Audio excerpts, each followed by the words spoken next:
Sizdən xahiş edirik ki, xəbərə keçmədən öncə videonu bəyənin və rəy bölməsində fikirlərinizi bildirin. Dünyada və ölkədə baş vermiş ən son xəbərləri bizdən izləyin. Bunun üçün kanala abunə olmağı və bildiriş simvolunu açmağı unutmayın. İndidən təşəkkürlər. Salam əziz izləyicilər. Günün ən səs-küylü və müzakirə olunan xəbərləri ilə qarşınızdayıq. Dizel mühərrikli avtomobillərin qadağan ediləcəyi iddiaları gündəmi silkələyir. Bu qərar doğrudanmı gəlir? Pünhan bu dəfə sərt açıqlamaları ilə diqqət çəkdi, qalmaqal böyüyür. Ölkədə maaşlarla bağlı mühüm dəyişiklik gözlənilir, kimlərin gəliri artacaq. Amerika Birləşmiş Ştatları da Trump'ın vızıltı səsi yayan gizli silah açıqlaması narahatlıq yaradıb. Regionda isə gərginlik artır. Tehranda siren səsləri eşidilir. Trump həm də bildirib ki, Putin İranın nüvə silahına sahib olmasını istəmir. Ətraflı birazdan.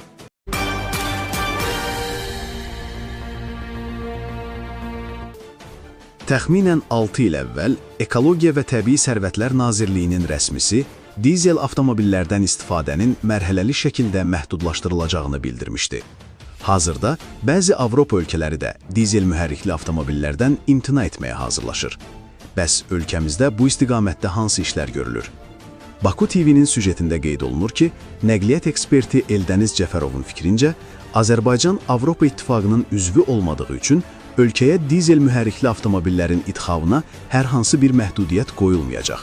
Baxmayaraq ki, biz avtomobil segmentində Avropa spesifikasiyasına aidik, amma Avropa İttifaqının üzvü deyilik və bizim ölkəmizdə təbii ki, dizel mühərrikli avtomobillərin idxalı zamanı hər hansı bir məhdudiyyət olmayacaq.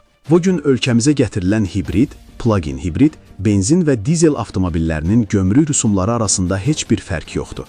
Ancaq sözsüz ki, benzin ələl xüsusda dizel mühərrikli avtomobillər havanı daha çox çirkləndirir. Bu mənada sözü gedən avtomobillərin gömrük rüsumunda dəyişikliyin edilməsi mümkündürmü? Azərbaycan Avtomobil Dillerləri Assosiasiyasının idarə heyətinin sədri Eyyub Əliyev deyir ki, gələcəkdə dizel yanacaq növü ilə çalışan avtomobillərə hər hansı məhdudiyyətin qoyulması gözlənilmir. Çünki Azərbaycanda bir çox idarələrin, müəssisələrin balansında olan avtomobillər məhz dizel mühərrikli maşınlardır. Xüsusən də yükdaşımada istifadə olunan iri tonnajlı avtomobillər bu tip maşınlar sırasında olduğu üçün bizdə gələcəkdə buna hansısa bir məhdudiyyətin qoyulmasına inanmıram.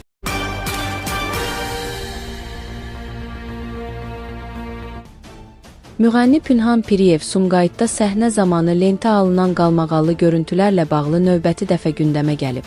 No Comment az xəbər verir ki, sənətçi onu tənqid edən model xanımla sosial şəbəkədə gərgin mübahisə yaşayıb. Qarşı tərəfin iradlarına sərt reaksiya verən ifaçı həmin xanımın ünvanına kəskin və təhqiramiz ifadələr işlədib. Model isə buna cavab olaraq video açıqlama yayıb və məsələyə münasibət bildirib. Tərəflər arasında baş verən qarşılıqlı ittihamlar sosial mediada geniş müzakirələrə səbəb olub. Qeyd edək ki, Pünhan Piriyevin səsləndirdiyi sərt fikirlər izləyicilər tərəfindən birmənalı qarşılanmayıb və hadisə ətrafında müzakirələr davam edir.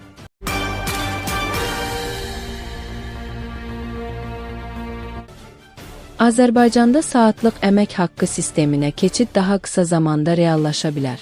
No Comment az xəbər verir ki, bunu Milli Məclisin deputatı Vüqar Bayramov bildirib.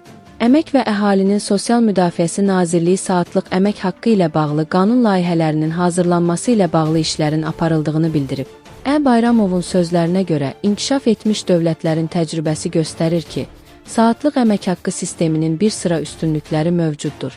Bu model vətəndaşların overtimi, yəni əsas iş saatlarından artıq işlədikləri müddətə görə əlavə ödəniş almalarını təmin edir. Eyni zamanda bir neçə yerdə işləmək imkanlarını genişləndirir ki, bu da mühüm amillərdəndir.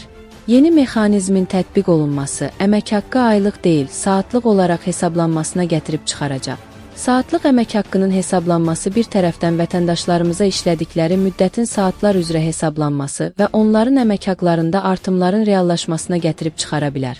Deputat qeyd edib ki, eyni zamanda vətəndaşımız saatlar üzrə diferensial olaraq bir deyil, bir neçə iş yerində çalışa bilər. Bu da onun əmək haqqının artmasına gətirib çıxaran faktorlardan olacaq. Beynəlxalq təcrübəni nəzərə alsaq, bu qeyri-iş günlərində və iş saatlarından sonra çalışan vətəndaşlarımızın əmək haqqlarında xüsusi əmsalların tətbiq edilməsinə və daha çox əmək haqqı almasına səbəb ola bilər. Bütövlükdə bu yeni və inkişaf etmiş ölkələrdə tətbiq edilən bir mexanizmdir və bunun özəlliyi ondan ibarətdir ki, vətəndaşlarımızın əmək haqlarının və əməyinin daha yüksək qiymətləndirilməsi real olaraq həyata keçirilsin. Nəzərə çatdırıb ki, bu zaman meyarlar müəyyənləşəcək. Eləcə də saatlıq əmək haqqı üçün də minimumlar məlum olacaq. Saat üçün minimum ödənişlər həm də aylıq əmək haqqı üçün minimum ödənişlərin məbləğinə uyğunlaşdırılmalıdır və daha yüksək olmalıdır. Artıq yeni mexanizmin hazırlanması prosesi gedir. Son mərhələ razılaşdırmalardan sonra bunun nə zaman tətbiq ediləcəyi bəlli olacaq. Bütün hallarda bu mexanizmin tətbiq olunması əmək haqqı sistemində bir yenilikdir.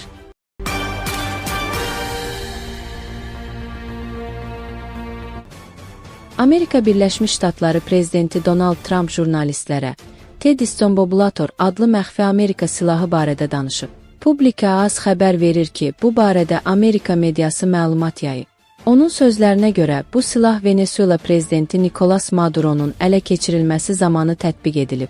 Trump bildirib ki, Ted Istombobulator işə düşərkən ətrafa vızıltı səsi yayır. Ağ Evdəki brifinq zamanı Trump insanların yuxarıdan gələn qəribə bir vızıltı səsi eşitdiklərini izah edib.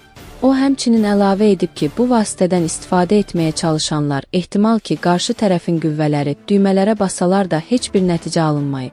Qeyd edək ki, Trump daha əvvəl də bu qeyri-adi silahın Maduro'nun qaçırılması zamanı istifadə edildiyini söyləmişdi. Silahın adını ABA prezidenti özü qoyub.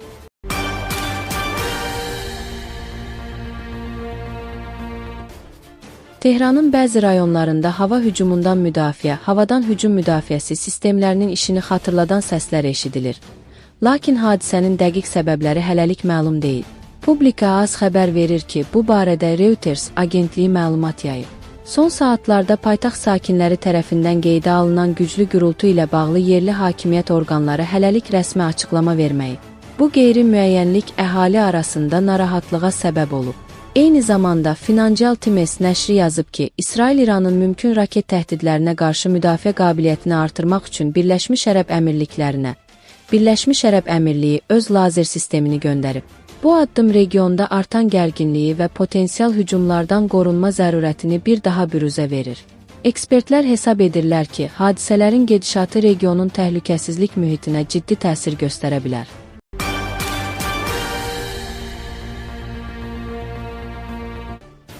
Amerika Birləşmiş Ştatları prezidenti Donald Trump Rusiyalı həmkarı Vladimir Putinlə apardığı son müzakirələrin bəzi maraqlı detallarını bölüşüb. Ağ Ev rəhbəri bildirib ki, Rusiya lideri İranın nüvə arsenalı əldə etməsində maraqlı deyil və bu məsələdə tərəflər arasında müəyyən ortaq məqamlar mövcuddur. Nojoment az xəbər verir ki, Trump Putinlə olduqca səmərəli bir söhbət reallaşdırdığını qeyd edərək, Ukrayna münaqişəsinin həlli istiqamətində Moskvadan müsbət siqnallar aldığını vurğulayıb. Onun sözlərinə görə Putin Ukraynadakı vəziyyətin tənzimlənməsində maraqlıdır və bu sülh prosesi üçün ümidverici addımdır. Trump həmçinin bildirib ki, Putin nüvə zənginləşdirilməsi məsələsində kömək təklif etsə də, o öncəliklə Ukraynadakı müharibənin dayandırılmasını tələb edib. Rusiya prezidentinə müəyyən bir kiçik atəşkəs planı təklif etdiyini deyən Trump, bu razılaşmanın tezliklə reallaşa biləcəyinə inandığını ifadə edib. ABA liderinin fikrincə, Putin əslində bir müddət əvvəl razılığa gəlməyə hazır olsa da, bəzi maraqlı tərəflər buna mane olublar.